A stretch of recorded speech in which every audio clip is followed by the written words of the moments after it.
So hi, this is Prabhat Ranjan. स्वागत करता हूँ आज की इस नई यूट्यूब वीडियो में, जिसमें हम रिव्यू कर रहे हैं NIT Delhi, national institute of technology Delhi की। एनआईटी दिल्ली हमारे न्यू दिल्ली में सिचुएटेड एक गवर्नमेंट इंजीनियरिंग कॉलेज है, जिसकी स्थापना 2010 में हुई थी। बहुत ही रिसेंट का एनआईटी है एंड रिसेंट के जितने भी एनआईटी है उनमें सबसे फास्टेस्ट ग्रोइंग एनआईटी है। इसका सबूत है कि बस कुछ सालों के अंदर एनआईटी दिल्ली सारे टॉप लीडिंग एनआईटीज को टक्कर देते हुए 2025 में सिर्फ और सिर्फ 65 एनआरएफ इंजीनियरिंग रैंकिंग के साथ आज सभी एनआईटीज के बीच खड़ा है। आज के इस वीडियो में हम placements, admission process, cut off, fee structure, college and hostel life के साथ साथ और बहुत चीजें डिस्कस करेंगे। तो चलिए स्टार्ट कर लेते हैं प्लेसमेंट्स के साथ। सबसे पहले जो आप डेटा देख रहे हो, ये 2024 बीटेक बैच का प्लेसमेंट डिटेल है, जिसमें स्टार्ट कर रहे हैं हम placement percentage and median package. For example computer science का 100% का प्लेसमेंट परसेंटेज एंड 17 एलपीए का मीडियन पैकेज। बाकी सारे ब्रांचेस का आप देख सकते हो। नेक्स्ट अगर highest package and average package के बारे में बात कर ले, देन कंप्यूटर साइंस का 50 एलपीए का हाईएस्ट पैकेज एंड 18.47 एलपीए का एवरेज पैकेज एंड बाकी सारे ब्रांचेस का देख सकते हो। अभी 2025 बैच का भी हमारे पास इतना डिटेल्ड तो ब्रांच वाइज नहीं, लेकिन फिर भी एक डेटा है जैसे, और ये डेटा ऑफिशियल हमारे पास एनआईटी दिल्ली की तरफ से है, जो कि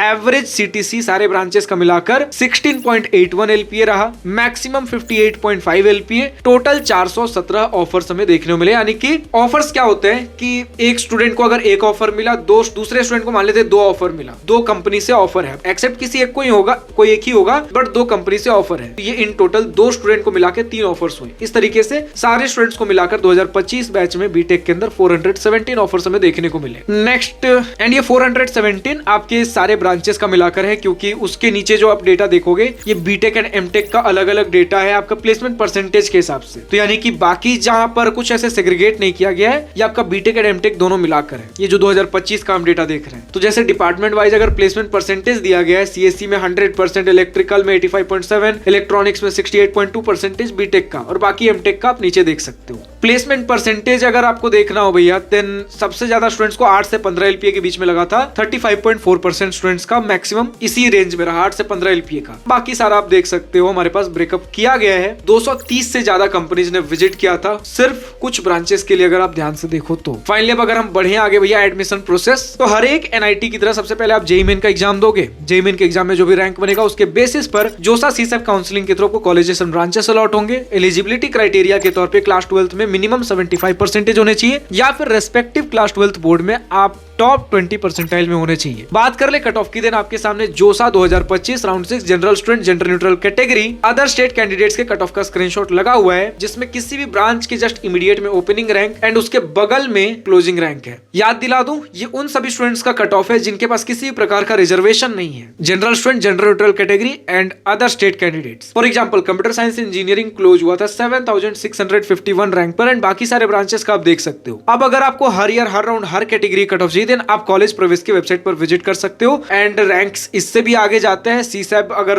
सीसैप राउंड्स के देखोगे थोड़े और रैंक तक जाएंगे, बट जोसा राउंड 6 एक अच्छा आइडिया होता है आपको आइडिया देने के लिए कि भैया यहाँ तक तो आपको मिल जाएगा, सेफ रैंक है। ठीक है, अब बात कर लेते हैं फी स्ट्रक्चर के बारे में। देन आपके सामने इंस्टीट्यूट, ट्यूशन, हॉस्टल फी का स्क्रीनशॉट लगा हुआ है। मेस फी आप लगभग पर सेमेस्टर 20,000 के आसपास आप मानकर चल सकते हो। इन टोटल अगर आप देखो, then institute, tuition, hostel, mess वगैरह सारे खर्चे, पढ़ाई लिखाई, रहना खाना सब कुछ मिला दो, देन 4 साल का बीटेक आपका 10 लाख के आसपास निपट जाएगा। बेनिफिट है कि अगर आप SC ST कैंडिडेट हो, आपका पूरा ट्यूशन फी माफ है, बाकी आपके पढ़ाई लिखाई और दूसरे खर्चे, खाने पीने के खर्चे लगेंगे। Similar OBC general candidate 1 lakh से नीचे का इनकम सर्टिफिकेट सबमिट करते हो, आपका भी पूरा भैया ट्यूशन फी माफ है एंड बाकी खर्चे आपके भी लगेंगे। ओबीसी जनरल कैंडिडेट अगर 1 से 5 लाख के बीच का इनकम सर्टिफिकेट सबमिट करते हो, ट्यूशन फी 2/3 माफ है एंड बाकी खर्चे आपके भी लगेंगे। इन एनी केस अगर आपका पूरा ट्यूशन फी माफ है, देन बाकी दूसरे खर्चे, रहना खाना और कुछ पढ़ाई के खर्चे अगर मिला देते हो, देन 5 लाख तक आपका बीटेक का खर्चा लगने वाला है। फाइनली हम पहुंचते कॉलेज एंड हॉस्टल लाइफ के सेक्शन में, जिसमें अब एनआईटी दिल्ली अपने परमानेंट कैंपस में शिफ्ट हो चुका है 50 एकड़ के कैंपस एरिया में। हॉस्टल्स को लेकर हमारे पास कुछ ओल्ड डेटा है, कुछ महीने पहले का डेटा है। अभी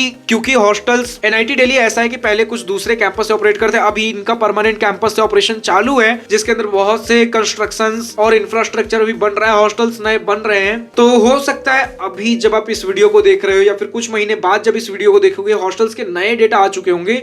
तो जो भी कैंडिडेट्स, जो भी स्टूडेंट्स एनआईटी दिल्ली से इस वीडियो को देख रहे हैं, मैं चाहता हूं हॉस्टल एंड कैंपस का भी रिसेंट इंफ्रास्ट्रक्चर कहां तक पहुंचा है आप कमेंट सेक्शन में खुलकर लिखो। तब तक अभी तक का जो हमारे पास डेटा है वो सारी चीजें हम डिस्कस करना चालू करते हैं। क्लासेज वगैरह आपके प्रॉपर एडमिनिस्ट्रेटिव बिल्डिंग सब कुछ आपके अब परमानेंट कैंपस में चीजें शिफ्ट हो चुकी हैं। हॉस्टल्स का डेटा हमारे पास जो कुछ 5-6 महीने पहले तक का है, जो भी आप हॉस्टल्स को लेकर थोड़ी दिक्कत है, आपके 2 sharing room, 6 sharing room, 4 sharing, 5 sharing, 10 sharing rooms तक हमें देखने को मिले हैं बंकर बेड्स के साथ, यानी कि बेड के ऊपर बेड, इस तरीके के एक रूम में 4 बंकर बेड्स भैया, हर बंकर बेड 2 लोगों के लिए, एक नीचे एक ऊपर, यानी कि एक रूम में 8-8 लोग। कुछ 10 का डेटा हमें मिला है, कहीं पर 6 का डेटा, कहीं 4 का डेटा, कुछ में 5 लोग रह रहे हैं, कुछ डबल शेयरिंग तक हमें देखने को मिले। तो इस तरीके का भी अरेंजमेंट है। हालांकि न्यू हॉस्टल्स बन रहे हैं, तो वही चाहता हूं जो स्टूडेंट्स एनआईटी दिल्ली से इस वीडियो को देख रहे हैं, आप अपडेट दीजिए कि न्यू हॉस्टल्स कब तक बनेंगे एंड उनका ऑक्यूपेंसी किस तरीके से है। बाकी स्टूडेंट्स चलो फिर भी यहां तक मैनेज कर ले रहे हैं, क्योंकि कुछ एसी रूम्स भी हैं, कुछ नॉन एसी भी। बहुत रेयरली हमें आईआईटीज एनआईटीज में एसी रूम्स देखने को मिलते हैं। यूजुअली प्राइवेट कॉलेजेस में भी फैसिलिटी देखने को मिलता है, बट एनआईटी दिल्ली में भी ऑप्शन है, एसी रूम्स के फैसिलिटी है।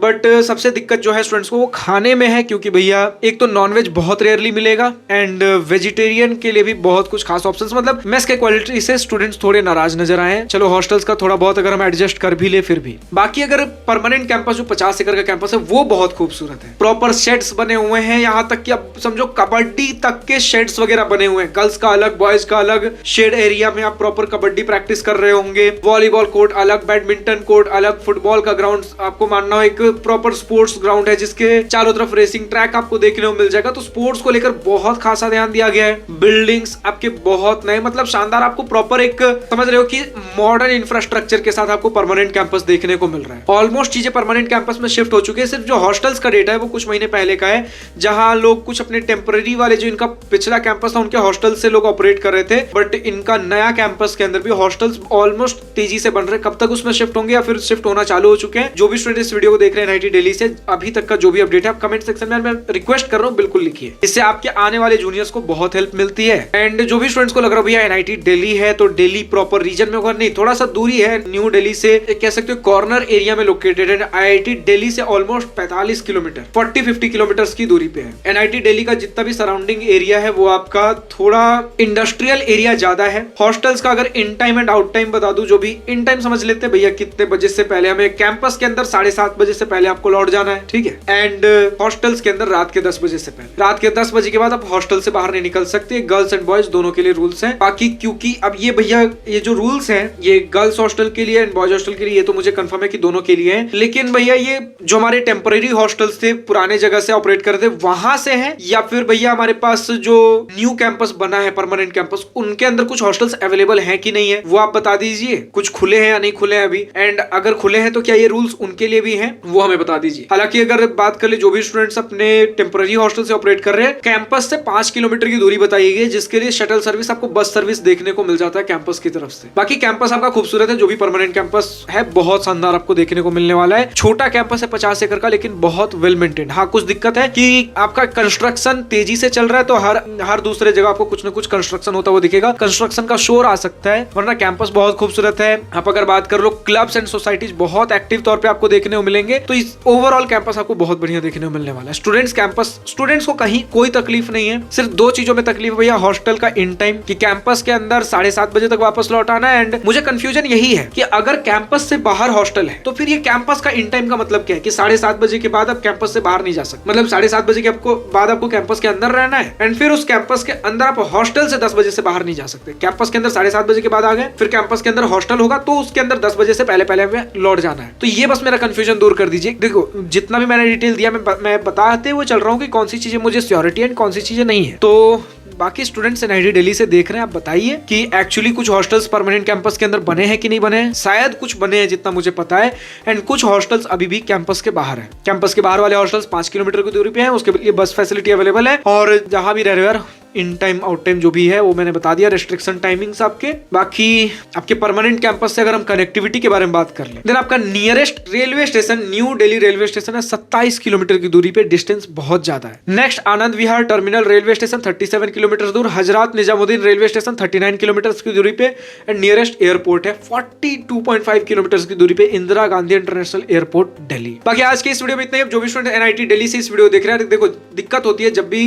कोई कैंपस शिफ्ट हो रहा हो, हो, एक कैंपस से दूसरे जगह डेटा गैदर करने की कोशिश करते हैं, लेकिन ऑब्वियसली कुछ कुछ डेटा अभी भी हमारे पास लैकिंग होता है। तो बाकी आप डेटा फुलफिल कर सकते हो कमेंट सेक्शन में। हम जितना डेटा, जिन डेटा को लेकर श्योर होते हैं वो डेटा आप तक डिलीवर करते हैं, डिस्क्लेमर के साथ कि इन डेटा को लेकर हम श्योर हैं, जिन डेटा को लेकर हम श्योर नहीं होते वो चीज हम कन्वे करते हैं, ताकि आपके पास जितना डेटा हो शेयर कर सकूं, लेकिन आप उन चीजों के ऊपर कितना बिलीव करना कितना नहीं उस डिस्क्लेमर के साथ चलें और एक एक्सक्लूसिव वीडियो रहे इसके लिए। बाकी जो भी स्टूडेंट्स एनआईटी दिल्ली से इस वीडियो देख रहे हैं, कुछ एक्सक्लूसिव डेटा हमें कमेंट सेक्शन में भी दे आपके आने वाले जूनियर्स के लिए। That's it for today. बाकी जो स्टूडेंट्स अब कॉलेज रिव्यू वीडियोस और देखना चाहते हैं, भैया नेक्स्ट वीडियो किस कॉलेज का चाहिए, खुलकर कमेंट सेक्शन में लिखिए। एंड दैट्स ऑल, आज की इस वीडियो में इतना ही। अगर वीडियो पसंद आया हो तो लाइक शेयर और दिल खोल करिएगा, और अगर कुछ दिल की बातें, कुछ मन की बातें लिखकर बतानी हो या पूछनी हो तो कमेंट सेक्शन आप ही के लिए तो है। Thank you for watching this video. Good bye, nice day, wish you all the best for future, enjoy journey.